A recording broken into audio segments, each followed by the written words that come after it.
Avant son ascension au sommet, Mike Tyson a eu une enfance tumultueuse à Brooklyn, New York.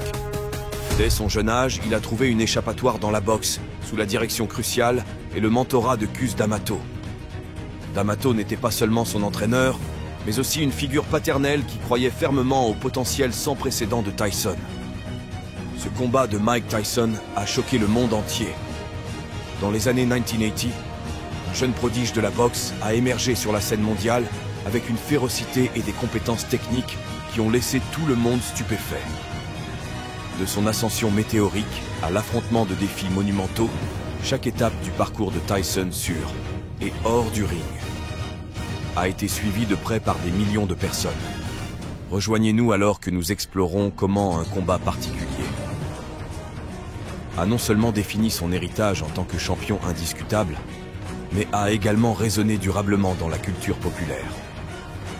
L'impact de Tyson sur la culture populaire dans les années 1980 a coïncidé avec un essor de la popularité de la boxe. Son style agressif et ses knockouts rapides ont captivé l'imagination du public et l'ont transformé en une figure emblématique du sport, transcendant les frontières de la boxe pour devenir une icône culturelle. Au cours de sa carrière, Tyson a affronté des adversaires redoutables tels que Trevor Berbick, James Smith et Tony Tucker, chacun laissant une marque sur son héritage. Chaque combat a offert des défis uniques et des moments mémorables qui ont contribué à forger sa légende en tant que l'un des boxeurs les plus redoutables de tous les temps. Malgré sa domination sur le ring, Tyson a également connu des défaites remarquables, comme la chute surprenante face à Buster Douglas en 1990. Ces pertes ont non seulement affecté son bilan, mais ont aussi offert une vision plus humaine d'un athlète souvent considéré comme invincible. La gloire et la fortune ont apporté des pressions croissantes à Tyson, sur et hors du ring. Les distractions et les problèmes personnels ont affecté sa concentration et ses performances, mettant en évidence les défis de la vie sous un intense examen public. En 1987, Tyson était une machine destructrice avec 3 ceintures de championnat et le statut de champion absolu avec un bilan de 31-0. Ce qui est le plus surprenant, c'est que Mike a réussi à atteindre une telle grandeur en seulement 2 ans, débutant sa carrière en 1985 avec un combat contre le boxeur local Héctor Mendes. En 73 rounds de 27 combats, il est parvenu à son premier combat de championnat contre Trevor. Avant de continuer, je vous invite à vous abonner et à activer la cloche. Si vous aimez la vidéo, n'hésitez pas à mettre un pouce bleu. Après avoir détruit Trevor en 2 rounds, Tyson a choisi sa prochaine victime en la personne du champion du monde de la WBI, James Smith. Pour la surprise de beaucoup, James a réussi à aller jusqu'au bout, mais le score sur les cartes était incroyablement unilatéral. 120, 106 et 119, 107 à 2 reprises. Champion du monde poids lourd de la WBC, l'ami de fer Tyson, après avoir pris possession de 2 ceintures de championnat, a fixé son regard sur le 3e titre, le titre de l'IBF, qui lui donnait le droit d'être appelé le champion du monde incontesté des poids lourds. L'adversaire de Mike était Tony Tucker, l'homme qui allait faire l'histoire mondiale, bien que pas d'une manière très positive. Le combat entre le géant Tucker, mesurant 6 pieds 5 pouces, et le petit Mike, 5 pieds 10 pouces, a commencé par un impact. Au premier round, Tony a réussi à faire quelque chose qu'aucun autre adversaire de Tyson n'avait réussi à faire. Avec un coup puissant, il a frappé le menton de Mike, le forçant à reculer de quelques pas. Dans le combat, il a montré une mobilité plus que décente contre Tyson, qui avait 21 ans et commençait déjà à avoir des problèmes de concentration dans son entraînement en raison de la gloire et de la fortune. À mi-chemin du combat, Tucker avait toujours l'air génial. Les coups de Tyson n'ont pas causé beaucoup de dommages. Sugar était surpris par ce que Tucker montrait pendant le combat. Au 7e round, Tyson a détruit Trevor au 2e round, puis lors d'un combat. Oui, il y avait des raisons pour que l'équipe de Tucker soit quelque peu optimiste à ce stade. La résistance de Tucker restait au même niveau, mais dès le 9e round, ses jambes n'étaient plus aussi actives. Les coups au corps qu'il avait précédemment réussi à éviter ont commencé à le toucher.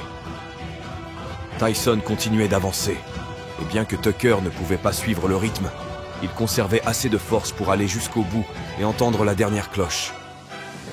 À l'âge de 21 ans, il est devenu le champion unifié des poids lourds et l'a fait contre un boxeur talentueux qui mérite peut-être plus de reconnaissance pour ses compétences que ceux qui lui est attribué dans les cartes.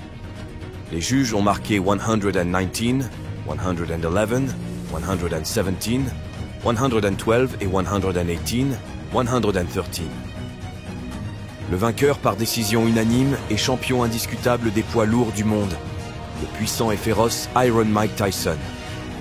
Tucker a subi sa première défaite en carrière et a établi un étrange record mondial, le temps le plus court en tant que champion dans l'histoire de la division des poids lourds. Il a détenu le titre de l'IBF pendant seulement 64 jours. De son côté, Tyson a également établi un record mondial en devenant le plus jeune champion indiscutable des poids lourds. J'ai eu beaucoup de combats, mais je dois dire que celui-ci a été le plus difficile. À la fin du combat, Tony Tucker a répandu la rumeur qu'il s'était fracturé la main, datant du 3e round. Cependant, pendant le combat, la blessure à la main droite de Tyson a également eu un impact, le forçant à passer la seconde moitié du combat comme un boxeur désavantagé, perdant contre un adversaire avec une portée supérieure d'à peu près 1 pouce. Malgré sa domination sur le ring, Tyson a également connu des défaites remarquables, comme la chute surprenante face à Buster Douglas en 1990. Ces pertes ont non seulement affecté son palmarès, mais ont également offert une perspective plus humaine d'un athlète souvent considéré comme invincible. La gloire et la fortune ont apporté des pressions croissantes à Tyson, sur et hors du ring. Les distractions et les problèmes personnels ont affecté sa concentration et ses performances, mettant en lumière les défis de la gestion de la vie sous un intense examen public. Au-delà de sa carrière dans la boxe, Tyson est resté une figure controversée et fascinante dans la culture populaire. Il a exploré le cinéma, la télévision et la lutte, maintenant son nom pertinent des décennies après sa retraite du boxe professionnel. Tyson a également fait face à des problèmes juridiques au fil des ans, y compris des condamnations pour agression et autres délits. Ces problèmes ont ajouté des chapitres complexes à son histoire personnelle et professionnelle, illustrant les hauts et les bas de sa vie en dehors du ring. Après sa retraite du boxe actif, Tyson a cherché la rédemption à travers l'introspection et la réhabilitation. Il a parlé ouvertement de ses erreurs passées et a travaillé pour reconstruire sa vie, offrant une leçon sur la résilience et le pardon. Malgré ses hauts et ses bas personnels, l'héritage de Tyson en tant que l'un des boxeurs les plus féroces et dominants de l'histoire reste intact. Son impact sur le sport et la culture populaire continue d'être étudié et admiré, démontrant la puissance durable de son influence dans le monde du sport. Après son combat contre Trevor Berbick en 1986, Mike Tyson est devenu le plus jeune champion du monde des poids lourds de l'histoire à l'âge de 20 ans. Cette victoire a encore propulsé sa carrière et sa renommée mondiale. Cependant, Tyson a rencontré des défis tant sur le ring qu'en dehors au cours des années suivantes. Dans le domaine sportif, Tyson a continué à défendre ses titres et à affronter d'autres adversaires de renom. En 1987, il a ajouté le titre de la WBA à sa collection en battant James Smith, puis le titre de la IBF en battant Tony Tucker, devenant ainsi champion incontesté des poids lourds. Ces réalisations ont consolidé sa domination dans sa catégorie et l'ont transformé en une figure légendaire dans le monde de la boxe. En dehors du ring, Tyson a commencé à faire face à des problèmes personnels et juridiques. Sa vie privée est devenue de plus en plus tumultueuse, avec des accusations et des conflits qui ont affecté son image publique. Cela incluait des problèmes financiers, des litiges judiciaires et une vie personnelle agitée qui souvent éclipsait ses succès sportifs. C'est ainsi que Mike Tyson, en seulement 2 ans, a transformé le monde de la boxe. De ses modestes débuts à sa domination absolue avec 3 ceintures de champion, Tyson a non seulement démontré son habileté sur le ring, mais il est également devenu une icône culturelle. Voici l'histoire d'un jeune prodige qui a défié toutes les attentes et laissé une empreinte indélébile dans l'histoire du sport. Quels autres moments pensez-vous avoir défini la carrière de Tyson? Laissez-nous vos commentaires et n'oubliez pas de vous abonner pour plus de contenu sur la boxe et les grandes légendes du sport.